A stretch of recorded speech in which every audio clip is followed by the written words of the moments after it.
मशरिक़ वुस्ता पर लगातार हमारी नजर है और जो खबर मशरिक़ वुस्ता से आ रही है ये इजराइल को परेशान करने वाली है, नेतन्याहू को परेशान करने वाली ये खबर आ रही है। आपको बता दें कि हूसियों ने एक बार फिर से इजराइल पर हमला किया है और इस बार हूसियों का निशाना था सेंट्रल इजराइल। जी हां, सेंट्रल इजराइल पर यह बड़ा अटैक इस बार हूसियों ने किया है और आपको बताते चलें कि इस हमले में इजराइल का काफी जानी नुकसान हुआ है। इजराइल के कई फौजी जो इस हमले में मारे गए हैं। आपको बताते चलें कि 7 अक्टूबर जब हमास ने इजराइल पर बड़ा हमला किया था, उसके बाद से ही लगातार इजराइल गजा पर अटैक कर रहा है। इजराइल को तकरीबन नेस्तो नाबूद कर दिया है इजराइल ने गजा को। और अब इजराइल की इस लड़ाई में, हमास और इजराइल की इस लड़ाई में जो सबसे बड़ा और जो सबसे अहम किरदार है वो हूसी फौजी हैं। जी हां, हूसी जो लड़ाका है वो लगातार इजराइल के लिए दर्द-ए-सर बने हुए हैं, नेतन्याहू के लिए दर्द-ए-सर बने हुए हैं।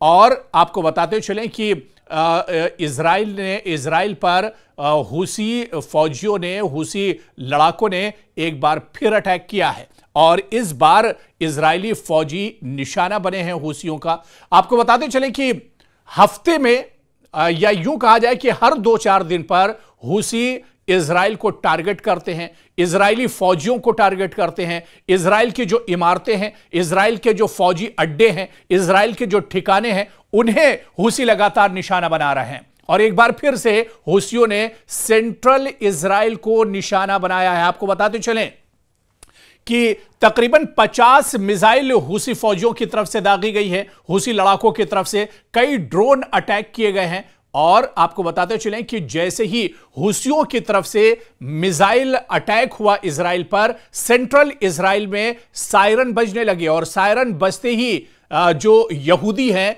जो इजराइल के रहने वाले हैं, उनके हवास बाख्ता हो गए, डर गए। फिर से उनके मन में कहीं ना कहीं 7 अक्टूबर की वो तस्वीर उभर आई जब हमास ने बड़ा हमला किया था। 1200 यहूदी मारे गए थे इस हमले में, 240 यहूदियों का अगवा हमास ने किया था। और एक बार फिर से 7 अक्टूबर का जो डर था वो एक बार फिर से यहूदियों पर हावी हो गया, इजरायलियों पर एक बार फिर से 7 अक्टूबर वाला जो डर और खौफ था वो एक तरह से तारी हो गया।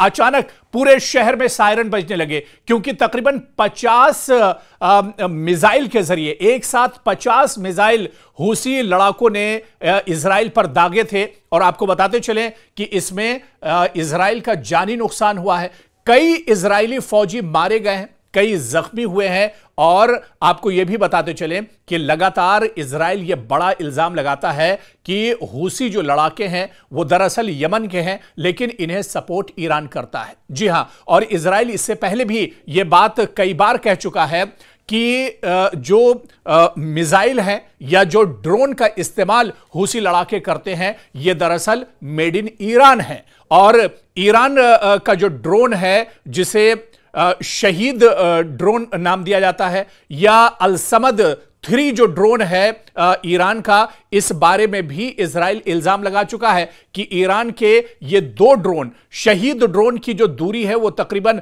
2000 किलोमीटर तय कर सकता है। अलसमद जो ड्रोन ईरान का है ये 1600 किलोमीटर की दूरी तय कर सकता है। और इजराइल बार बार इस बात को कहता है कि जो ड्रोन का इस्तेमाल हूसी लड़ाके कर रहे हैं दरअसल ये मेड इन ईरान है। और जो मिसाइल, आपको बताते चलें कि लेटेस्ट मिसाइल पिछले दिनों जिस तरह से तल अबीब में बिन गोरियन एयरबेस, जो इजराइल का बहुत इंपॉर्टेंट एयरबेस है, इस पर बैलिस्टिक मिसाइल से हूसी लड़ाकों ने अटैक किया था। बैलिस्टिक मिसाइल का इस्तेमाल हूसी लड़ाके कर रहे हैं। आपको बताते चले कि 7 अक्टूबर को जब हमास और इजराइल के दरमियान जंग शुरू हुई थी और उसके बाद यह तनाव और ज्यादा बढ़ा था और इस लड़ाई में बीच में फिलिस्तीनियों के हक में एक तरह से मैदान में निकलकर हूसी लड़ाके आए थे और हूसी लड़ाकों ने ये ऐलान किया था और इजराइल को एक तरह से ये बड़ा चैलेंज दिया था। और ये हूसी लड़ाकों ने कहा था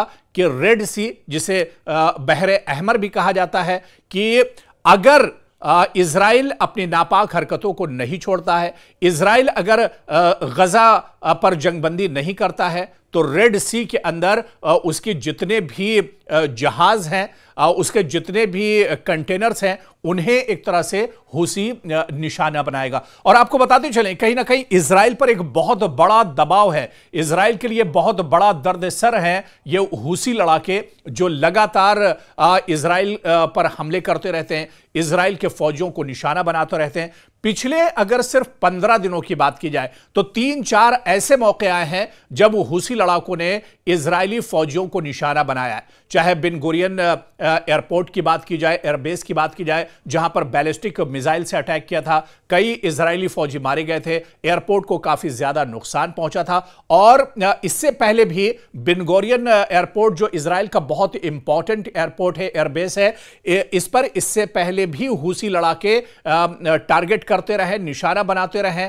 और इससे पहले भी हूसी लड़ाकों ने पूरी दुनिया को एक तरह से अलर्ट किया था और चेताया था कि बिन गुरियन एयरपोर्ट पर आप अपने तैयारी या अपने जहाज ना भेजें क्योंकि वो उनके जद में आ सकते हैं। और उन्होंने कहा था कि बिन गुरियन जो एयरपोर्ट है इजराइल का, ये हूसियों के टारगेट पर है, हूसियों के जद में एक तरह से आता है। और इससे पहले भी कई बार बिन गुरियन एयरपोर्ट पर हूसी लड़ाके अटैक कर चुके हैं।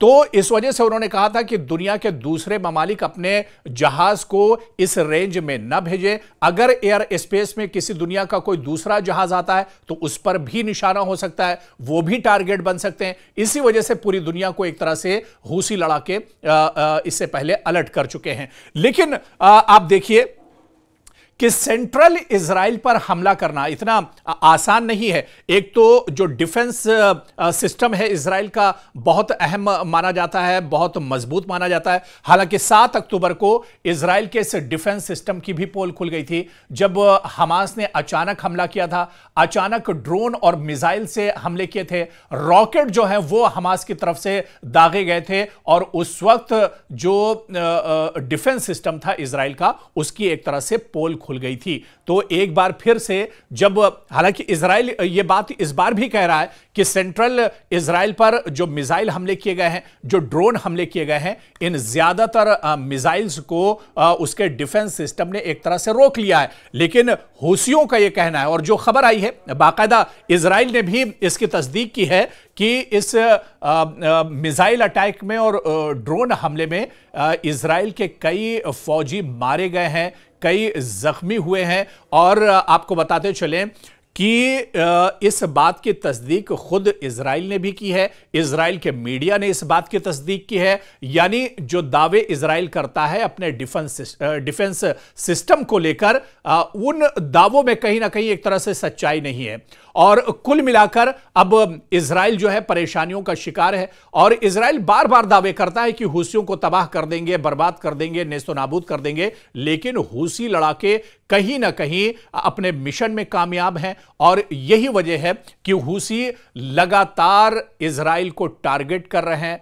हर 2-4 दिन के बाद कहीं ना कहीं इजराइल, जिस तरह से हमने बताया कि इजराइल के चाहे फौजी हों, इजराइल के चाहे वो सैन्य फौजी अड्डे हों या इजराइल से जुड़े हुए दूसरे जो मकामात हैं, वहां पर हूसी अटैक करते हैं और उन्हें निशाना बनाते हैं। एक वक्त तो ऐसा था कि बहरे अहमर में हूसियों की एक तरह से हूसियों का डर इतना ज्यादा बढ़ गया था कि इजराइल ने एक तरह से जो अपने पानी के जहाज हैं उन्हें रोक लगा दी थी, उनको जाने से मना कर दिया था।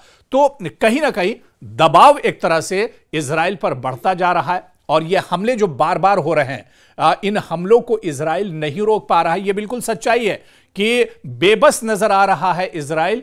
हूसियों को रोकने में अभी तक इजराइल कामयाब नहीं हुआ है। हालांकि यमन पर, जहां पर इजराइल को यह शक होता है कि हूसी लड़ाके यमन में हो सकते हैं, यमन के आसपास का जो इलाका है यहां पर हो सकते हैं, या ईरान के कुछ इलाके हैं वहां पर बॉर्डर के इलाकों में हूसी छुपे हुए हो सकते हैं, तो उन पर एयर स्ट्राइक भी करता है, बार बार अटैक भी इजराइल की तरफ से किया जाता है, लेकिन उसे कामयाबी नहीं मिल पाती है। और बड़ी वजह जो इजराइल की परेशानी की है और नेतन्याहू की परेशानी की है, वो यही वजह है कि हूसियों और हूसी जो लड़ाका हैं उनका तोड़ इजराइल नहीं ढूंढ पा रहा है। इजराइल परेशान है क्योंकि एक तरफ अल-क़साम ब्रिगेड, सराया जो ब्रिगेड है हमास का, जो एक तरह से फौजी विंग है हमास का, और इसके अलावा दूसरी तरफ आप देखिए तो हूसी लड़ाके हैं, तीसरी तरफ ईरान है। तो कहीं ना कहीं चारों तरफ से एक तरह से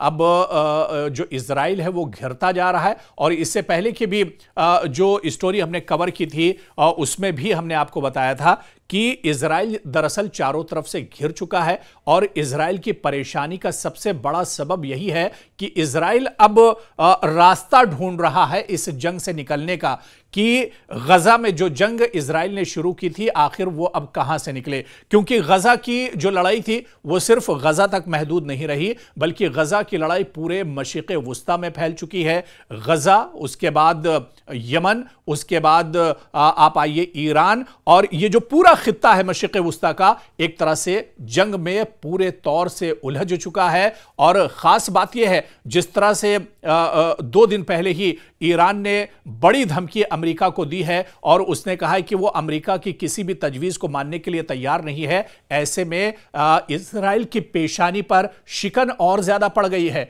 क्योंकि अमेरिका को दबाने का काम इजराइल, माफ कीजिएगा, ईरान को दबाने का काम इजराइल अमेरिका के जरिए से करना चाह रहा था, लेकिन दूसरी तरफ ईरान झुकने को तैयार नहीं है। ऐसे में कहीं ना कहीं परेशानी इजराइल की और ज्यादा बढ़ गई है। और इसके अलावा जो हूसी लड़ाके हैं ये दर्दसर बने हुए हैं इजराइल के लिए और बिन्यामिन नेतन्याहू के लिए। ऐसे में आने वाले दिनों में क्या रुख होगा इस लड़ाई का,